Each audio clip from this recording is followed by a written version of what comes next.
Continuamos en vivo en esta noche de día martes, compartiendo con ustedes la entrevista de Primer Plano. Estamos ahora continuando en esta segunda parte de este programa. Recibimos a Julio Pintos, candidato a diputado por el Partido Socialista, lista 90 del Frente Amplio. Bienvenido, buenas noches. ¿Qué tal, Julio? Un gusto de estar contigo en este nuevo ciclo de tus programas de cara a las elecciones nacionales. Así que te agradecemos mucho el espacio. Y seguramente la gente también estará agradeciendo este espacio para poder comunicarse, entender de qué se trata esta elección nacional y también ver cuáles son las diferentes propuestas. ¿Cómo se está encarando? Ya estamos a poco más de un mes nada más de las elecciones. Estas primeras elecciones que al comienzo del programa decíamos que haya o no segunda vuelta, después me irá a decir su postura en torno a si habrá o no segunda vuelta, pero haya o no segunda vuelta, lo que va a quedar firme va a ser las cámaras. Diputados y senadores van a quedar electas definitivamente ahora el 26 de octubre. ¿Cómo se va perfilando todo este trabajo de aquí a estos pocos días que quedan, el contacto con la gente, recibir las inquietudes? Bueno, creo que la campaña en este mes que estaba planificado por el Comando Nacional de Campaña del Frente Amplio, empezar a trabajar sobre las bases programáticas, ha sido un punto de inflexión fuerte en la campaña. También uno nota que hay un ánimo muy importante en nuestros propios militantes, están muy motivados. Seguramente no hemos para nada bajado los objetivos fundamentales que tenemos, que es ganar en primera vuelta. Si se gana en primera vuelta, obviamente que se gana con mayorías parlamentarias. Ese objetivo permanece intacto y está sustentado en bases bien objetivas, ¿no? Es histórico en el Uruguay que un partido que hace 10 años que gobierna y que supuestamente debería tener un desgaste natural propio del gobierno, porque cuando uno gobierna a veces tiene que tocar intereses de distintos sectores de la población. Sin embargo, tenemos un 40, 41, 42% de intención de voto desde hace 10 años. Entonces el Frente tiene una característica que no la ha tenido ningún partido que ha enfrentado una elección nacional, que es tener una base muy sólida. Somos la primera fuerza política del país, el partido más grande del Uruguay, y eso nos da, por supuesto, una base muy estimulante para encarar una campaña nacional. A veces la oposición nos quiere jugar a desmoralizarnos. Ese intento de desmoralización de nuestra gente se hace a través de distintas formas, ¿no? Se comunican, más que las encuestas, los que interpretan las encuestas, ¿no? Porque las encuestas son números, después viene la interpretación que hacen los politólogos, los dueños de las consultoras. ¿Afectó anímicamente el tema de los resultados? Y eso es todo opinable, ¿verdad? Entonces, eso también un país que es primero en el mundo en varios temas. Sin embargo, si uno prende el televisor de mañana o mira los titulares del diario El País, hace más de 200 días que no hay un titular positivo. Entonces se va creando un clima que intenta dar una imagen de un país que no es real. El país de la gente, que uno recorre los barrios, va al interior. El otro día, el domingo pasado, en un domingo muy luminoso, muy especial para andar en la Ruta 26, en la Cuchilla de Aedo, estuvimos recorriendo varias localidades como Ceballos, Cañada del Pueblo, El Eucalipto, Gallinal, y ahí uno encuentra la verdadera realidad de este país que ha construido el Frente Amplio, ¿no? Gente que estaba haciendo domingo en familia, trabajadores rurales que tenían un día libre, que habían cumplido sus jornadas laborales durante la semana de 8 horas. Nos decían algunos trabajadores: fíjate que ahora nosotros a las 4 o las 5 de la tarde estamos en casa, podemos ayudarle a nuestros hijos a hacer los deberes, podemos mirar un programa de televisión. Antes teníamos que venir de noche a comer, a dormir, porque al otro día nos teníamos que levantar a las 5 de la mañana. Entonces, cuando uno ve esas realidades, se encuentra con la gente que sabe cómo estos 10 años de gobierno le ha cambiado la vida, uno empieza a entender por qué el Frente Amplio desde hace 10 años tiene un 41, un 42% de intención de voto, por qué tiene esa solidez tan grande, por qué tiene presidentes que tienen una imagen más que presidentes, sus principales líderes políticos, Astori, Tabaré, Mujica, son los que tienen la mejor imagen frente a la población, pero no desde ahora, desde hace 10 años. Entonces el Frente llegó para cambiar el país y llegó para cambiar la percepción que la gente también tiene de la política. Y yo creo que hay algo que también lo vamos a decir porque no vamos a rehuir los problemas en un diálogo fraterno con la gente, en un diálogo honesto con la gente, que esta fuerza política también ha cometido errores. No metió la mano en la lata, pero cometió errores. Y yo escuché a mis presidentes decir que se habían equivocado. Sin embargo, yo no he escuchado a ningún dirigente político del Partido Nacional o del Partido Colorado que dijeran que se equivocaron. Y yo creo que hay muchas cosas por las cuales ellos tendrían que pedirle perdón a la gente y decir que se equivocaron. Porque no fue un problema de elegir mal un concesionario de una línea aérea. El problema es que se equivocaron en cosas que afectaron la vida del país, que afectaron la vida social de la gente. Un país que se vio absolutamente quebrado. Los que hoy reclaman educación tenían un presupuesto para la educación que era igual al de Haití. Haití, que es el país más pobre de América Latina y en el cual hoy hay soldados uruguayos que están en misión para ayudar a recomponer ese país.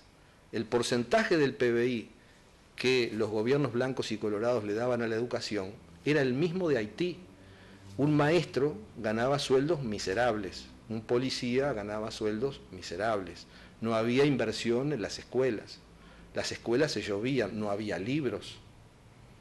No había libros. Los comedores eran sostenidos por las comisiones de fomento, las auxiliares de servicio eran sostenidas por los bailes que hacían de noche y por las comisiones de fomento y estaban en negro y no tenían derecho a la seguridad social.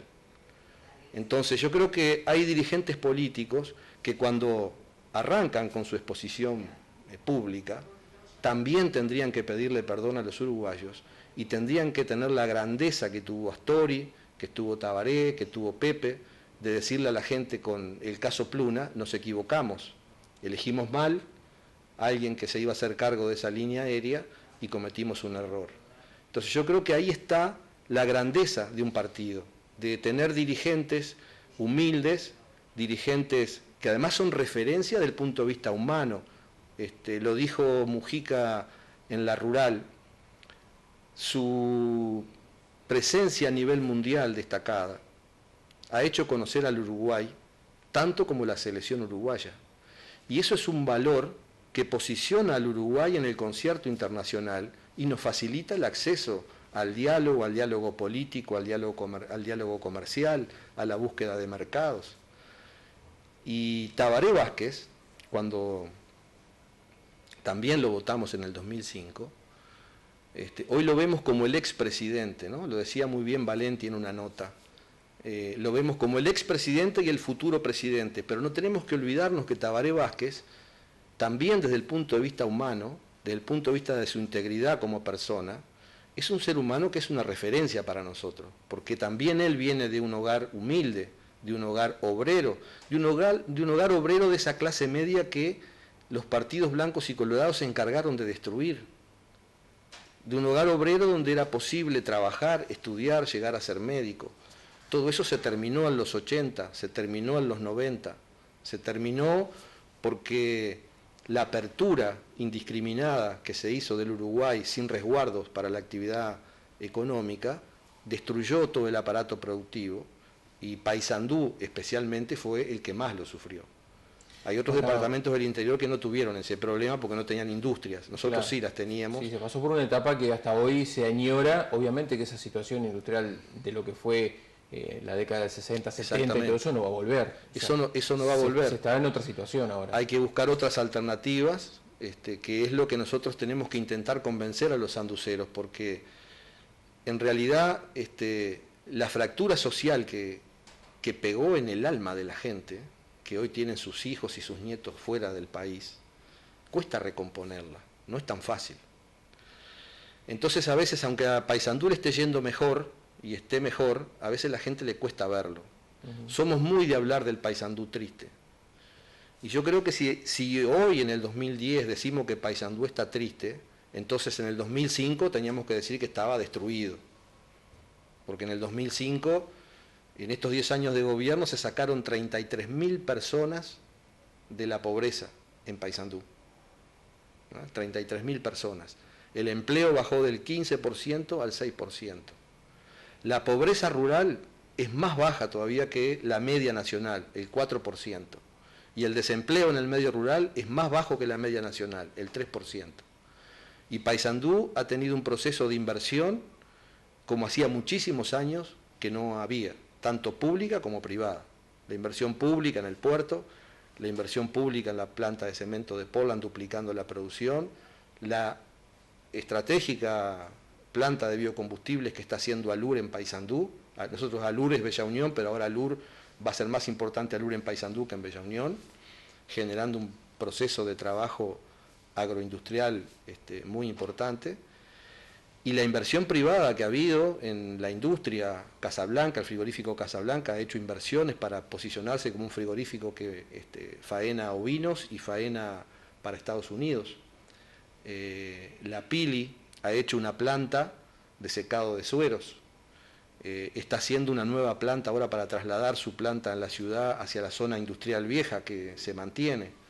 Ha habido inversiones en silos para todo lo que es la logística que está funcionando de granos en el departamento. Y todas esas inversiones privadas, ¿cuál es la pata del Estado que hay ahí en torno a la gestión que te está diciendo el Frente Amplio? ¿Cuál es el estímulo que esos empresarios tienen para realizar ese tipo de inversiones? El estímulo es que hay una política económica que le brinda certezas a la gente, que ha generado un proceso de inversión que pasó del 10% del Producto Bruto en el 2005 al 23% hoy en el 2014, o sea, se duplicó 1,5 veces el proceso de inversión a nivel nacional.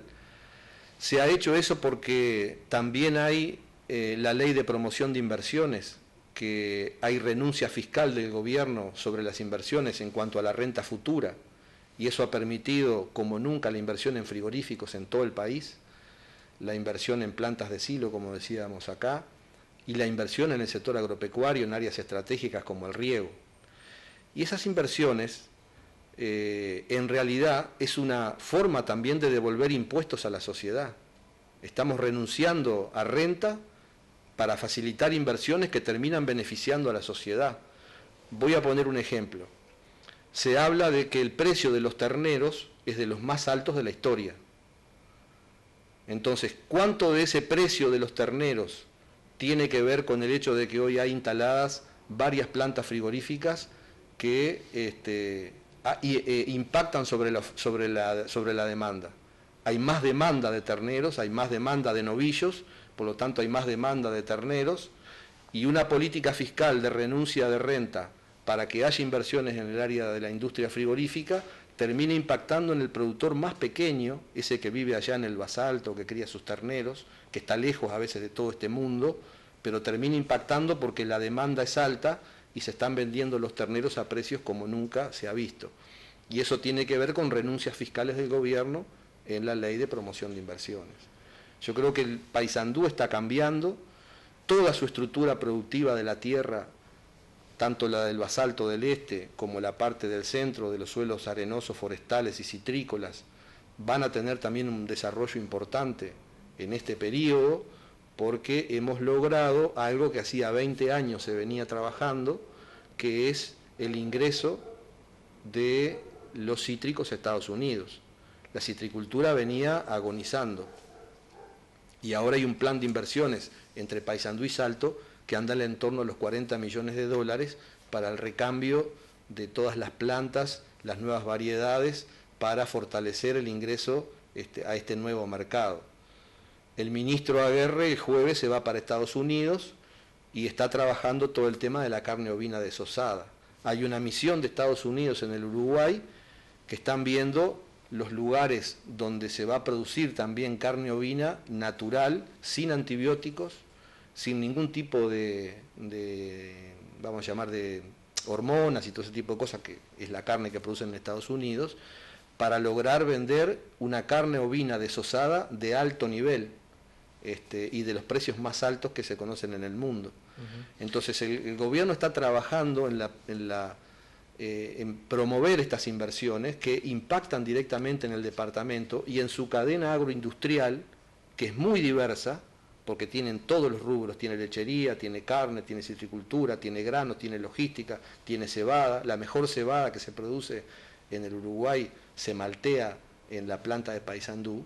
Bueno, esa nueva identidad que Paysandú está buscando agroindustrial, y también una planta de producción de paneles solares, ¿verdad? En esa articulación de la política nacional energética que promueve la inversión a 20 años, y habrá que tener confianza en un gobierno para hacer inversiones en paneles fotovoltaicos y en energía eólica para recuperarla en 20 años. O sea que es un país confiable, cumple con los contratos, van a pagar el megavatio de energía tal cual está comprometido, eso promueve la inversión y se logra en una articulación de la política nacional con el gobierno departamental la instalación de una empresa en Paysandú que además en una misión a China se logró que el 40% de los paneles solares que van a venir a instalarse en el Uruguay, el 40% sea con mano de obra nacional, o sea que se va a armar acá en Uruguay y dentro de eso en Paysandú y dentro de eso en el parque industrial.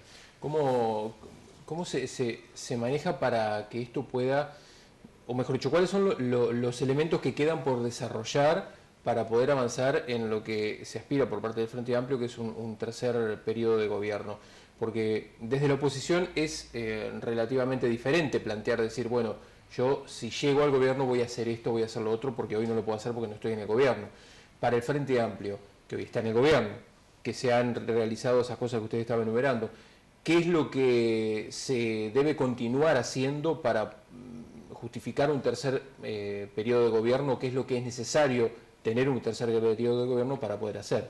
Bueno, lo primero es mantener la columna vertebral de este modelo que empezó en el 2005 y que rompió con un mito que se decía antes, que el Estado tiene que estar ausente de la política económica porque el mercado todo lo resuelve, y que cuando hay crecimiento hay que esperar que la torta crezca y crezca y crezca porque algún día se va a derramar algo para el resto de la sociedad. Esos dos mitos son los que se rompieron en el 2005. El Uruguay, el gobierno del Frente Amplio en Uruguay demostró primero que el Estado tiene que intervenir en el mercado y en la economía, ¿ah? Para promover sectores que nos interesa promover y para cambiar la estructura económica del país. En segundo lugar, se demostró que es necesario, cuando se crece, ir distribuyendo la riqueza, para que todos la disfrutemos, pero también para que todos nos podamos incorporar al desarrollo. ¿De qué sirve un país con un pequeño porcentaje de la población enriquecida y un país pobre? Ese es un país inseguro, es un país que no tiene certeza, es un país que no atrae inversiones. Un país cuando crece, distribuye y todo el mundo se va intentando sumar a ese proyecto de país, creo que esa es la clave central y que está en duda si ganan los otros partidos.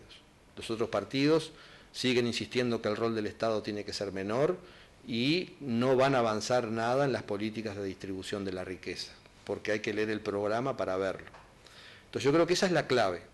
A partir de esa clave, lo que nos falta por hacer es mucho, es muchísimo, es mucho más de lo que hemos hecho para poder seguir cambiando y poder seguir transformando este país.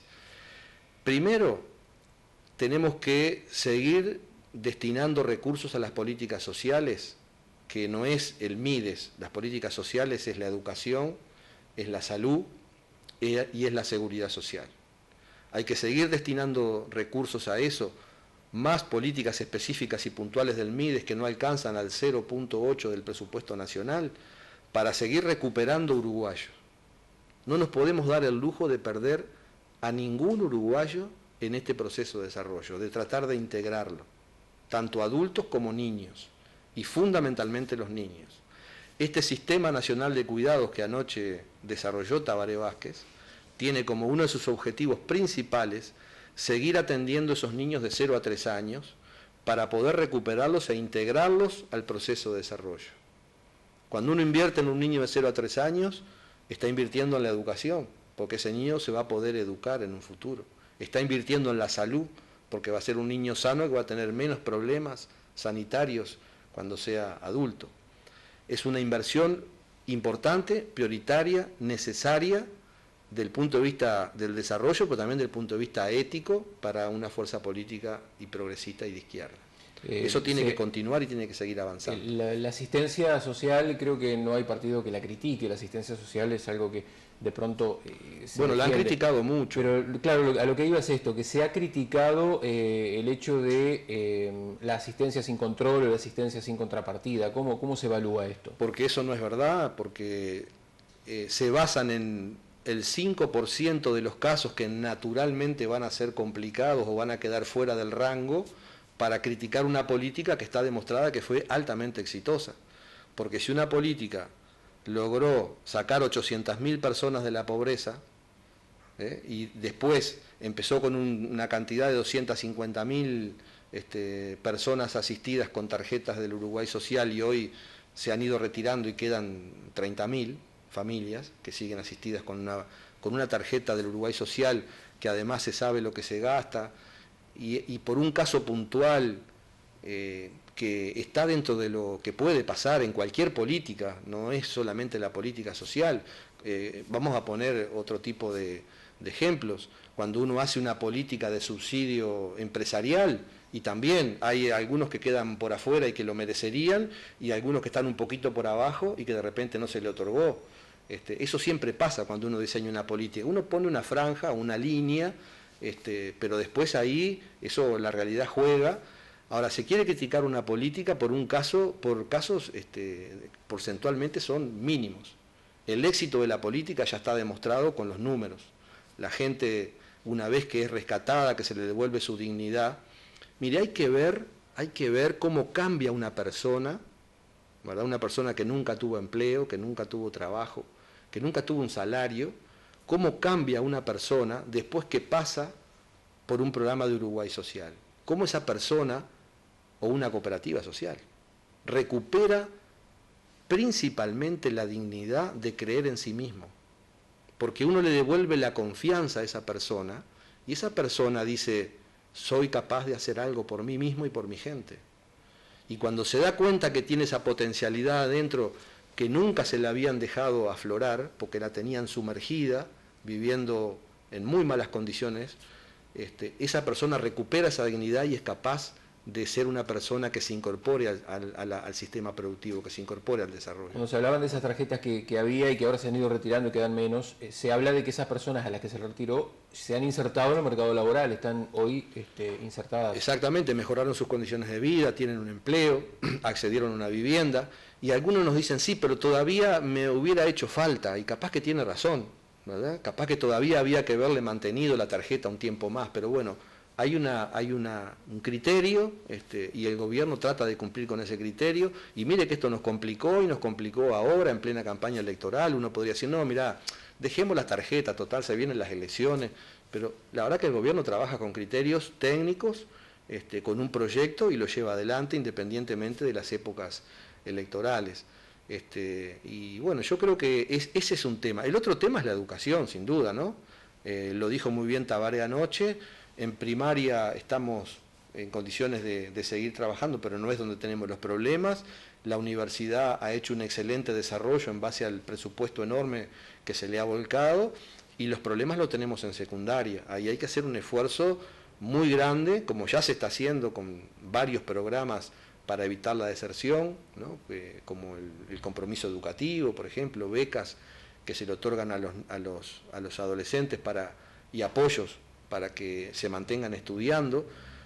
Hay un importante problema de repetición, pero también ha habido un crecimiento de la matrícula y están ingresando a secundaria adolescentes que normalmente no ingresaban, cuando llegaban a primero ya se iban del sistema. Hoy se ha logrado que esa gente se incorpore, tiene problemas de aprendizaje, ¿verdad? Pero hay que trabajar sobre esos temas y hay que reformar la educación. Yo no voy a hablar de esto porque no soy técnico, pero en el programa del Frente hay varias propuestas que anoche algunas se plantearon, donde reconocemos que ahí en secundaria tenemos un problema y tenemos que seguir trabajando en la integración del sistema educativo fundamentalmente en secundaria. Y hay otra área que el país tiene que recorrer en este tercer gobierno, que es algo que también siempre se dice, ¿no? El cambio de la matriz productiva. El Uruguay avanzó bastante en esto, ya hay mucha innovación metida en el sector primario, por ejemplo en la carne, en los granos, en la lechería. Ahí hay mucha innovación, hay mucho conocimiento que ya se está incorporando, y por eso es que tenemos acceso, estamos vendiendo la carne más cara en los mercados más caros del mundo, salvo Japón, que es el único que nos falta. Vendemos a mejores precios que todos los países productores de carne, porque hay trazabilidad y ahí hay un sistema nacional de información ganadera, que son varios millones de dólares que cuesta tener ese sistema, y que es una devolución que hacemos al sector agropecuario que paga impuestos. Le devolvemos los impuestos a través del mantenimiento de un sistema de trazabilidad que nos posiciona para vender mejor la carne. Le devolvemos impuestos al sector agropecuario cuando tenemos un país libre de aftosa con vacunación, y ese es todo un esfuerzo público que hace el Estado, un bien público que lo pone al servicio de la producción para tener acceso a mercados también, que son los que pagan la carne más cara del mundo. Tenemos, bueno, esto que hablamos recién de la ley de promoción de inversiones, pero digo, hay mucho para avanzar en el cambio de la matriz productiva, y ahí la propuesta que hay es lo que se llama el Sistema Nacional de Competitividad, que va a poner el foco en la pequeña y la mediana empresa. Este va a ser el quinquenio de trabajar con la mediana empresa, que es la que generadora de más del 80% de los puestos de trabajo en el Uruguay. Ese Sistema Nacional de Competitividad lo que va a hacer es reunir distintas piezas que hoy se encuentran dispersas. La Agencia Nacional de Desarrollo, que hay una ley votada pero nunca se implementó, va a tomar al INEFOP, que es el organismo del Instituto de Capacitación y de Formación para los Trabajadores, va a tomar parte de lo que es la Corporación para el Desarrollo, va a crear un banco de fomento, va a crear un banco de datos y de información, o sea, se va a empezar a construir todo un sistema de competitividad que va a tratar de hacer lo que hizo Corea después de su primer impulso de desarrollo, que fue tratar de que sus pequeñas y medianas empresas se inserten en las cadenas de valor a nivel internacional. Esa es una estrategia fundamental para este tercer gobierno, porque es la que va a meter todo el tema de la competitividad y todo el tema de la incorporación de trabajo y de valor agregado en el mercado internacional. Es la estrategia más importante para profundizar lo que decimos el cambio de la matriz productiva, que ya tiene algunos sectores priorizados, y los hechos están para verlos, ¿no? El sector farmacéutico, que es un sector exitoso y que ya está exportando a nivel internacional, el sector de la química, el sector de la industria naval, la metalmecánica y todo lo que tiene que ver con las cadenas forestales. Esos 5 sectores son de los 7, 8 que se definieron los que ya han tenido los avances más grandes. Hay un polo tecnológico en Pando, donde se hace todo el proceso de investigación, de innovación en todo el tema medicamentos, farmacéutica. Así que yo creo que esa es la otra línea, educación, el Sistema Nacional de Competitividad para mejorar la inserción de las pequeñas y las medianas empresas en el mercado internacional, y por otro lado el tema seguridad, ¿verdad? Sí, ese era un tema pendiente que es me quedaba, un tema, ¿no? Que o sea, también tenemos que seguirlo trabajando. Se ha hecho muchísimo, pero no es suficiente. Todavía hay que seguir mejorando todo el tema seguridad, el tema convivencia ciudadana. Lo decía anoche Tabaré en su presentación, vamos a ser duros con el crimen, pero vamos a ser duros con las causas. En eso hemos sido duros desde el año 2005, pero todavía falta, no ha sido suficiente. Hay todavía un 10% de gente que vive en la pobreza, eso es un germen de futuros problemas. La falta de justicia social siempre genera situaciones de violencia, y hay que trabajar sobre los valores, que se está trabajando en los liceos, en las escuelas, hay que trabajar muchísimo, hay que seguir apostando a este fortalecimiento que se ha hecho de la policía. La policía, si uno la compara hoy con hace 10 años atrás, no tiene absolutamente nada que ver. Se ha construido un sistema policial totalmente distinto, con mucha innovación, con mucha inteligencia, con mucha tecnología, y con lo básico, ¿no?, que ha sido pasar de ganar 4.500 pesos un policía a ganar 25.000 pesos.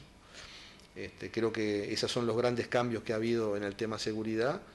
Y bueno, todavía falta, hay que seguir trabajando. Es un tema muy sensible, ¿no? Es un tema muy sensible. De hecho, no resiste ningún porcentaje, porque el que tiene una situación adversa desde el punto de vista de seguridad, para esa persona es el 100% del problema. O sea, claro, si uno quisiera... Es muy discutible el tema. Si uno quisiera sacarse el problema de encima, diría, bueno, somos el mejor país de América Latina evaluado en cuanto a convivencia, paz, que lo somos, pero en realidad es un problema que hay que reconocerlo, que es un problema que se tiene, que hay que seguir trabajando. También tiene que ver con los cambios y las transformaciones que tiene la sociedad en el mundo de hoy, las expectativas que tiene la gente, que son distintas a las que teníamos hace 50 años atrás, de cómo convivir en una sociedad. Pero yo creo que el Frente lo que ha hecho primero es reconocer el problema, que este problema existe y que hay que trabajar sobre él, que no hay que decaer, y creo que la presentación que hizo Tabaré anoche también dio una idea de con quiénes estamos trabajando, con especialistas a nivel mundial en criminalidad, que están asesorando en seguridad no solamente al Uruguay, sino a varios países, y que ese experto destacó la capacidad que ha tenido la policía a nivel del país de tomar esas transformaciones y esos cambios para seguir caminando en la mejora de estos procesos de convivencia, ¿no? Bueno, estamos llegando al final ya de estos minutos de entrevista. Lista 90 es la que lleva la candidatura de Julio Pintos a la Diputación en este caso. Exactamente, la lista 90, la histórica del Partido Socialista. Para mí es un honor que por primera vez el partido me haya designado para llevar adelante esta responsabilidad de representar a Paysandú. Habíamos sido suplente de José Melo en el año 2000-2005, ahí aprendimos mucho sobre lo que es el trabajo legislativo, agarramos 5 años complicados además, tuvimos que andar muchísimo por Paysandú en plena crisis, atendiendo muchísimos problemas rurales, los productores rurales fundidos, el club de deudores, huertas comunitarias para poder comer en los barrios, o sea, de todo tipo, estábamos en todo con José, en contacto con la sociedad, tratando de ayudar en un momento tan difícil para el país. Eso me dio una experiencia a nivel parlamentario también, de ver cómo funciona el Parlamento. Y bueno, creo que hoy vamos a hacer esta propuesta a Paysandú para aportar a ganar el tercer gobierno, junto con otros compañeros candidatos a diputados por el Frente Amplio. Vamos a hacer el mayor esfuerzo posible para lograr este tercer gobierno. Yo creo que nunca hemos bajado el objetivo de ganar en primera vuelta.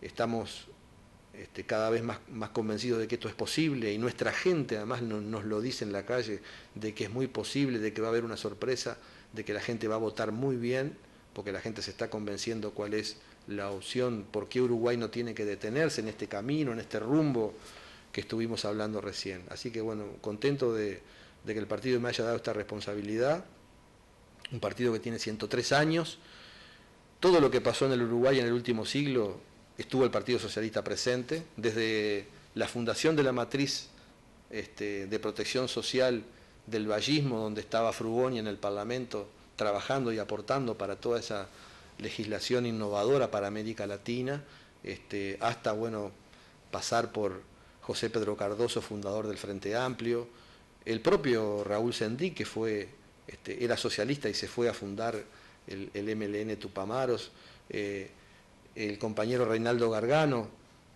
que fue quien en el gobierno de Lacalle, en el Parlamento, dijo vamos a hacer un plebiscito para defender la ley de las empresas públicas.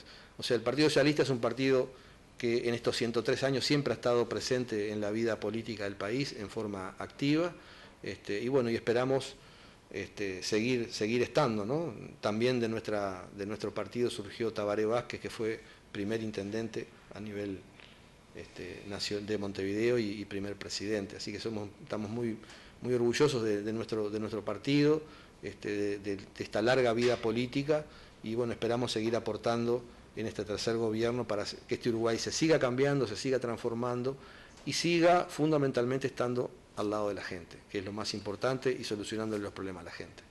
Muy bien, Pintos, muchas gracias por estos minutos. No, gracias a ustedes, un gusto como siempre de estar contigo. Muy bien, vamos a ir poniendo punto final a esta primera entrega de estas entrevistas que queremos proponerles a ustedes desde hoy y todos los martes hasta las próximas elecciones nacionales. El martes, obviamente, la invitación está planteada a partir de las 20 en vivo aquí por Canal 4. Gracias por acompañarnos. Hasta entonces.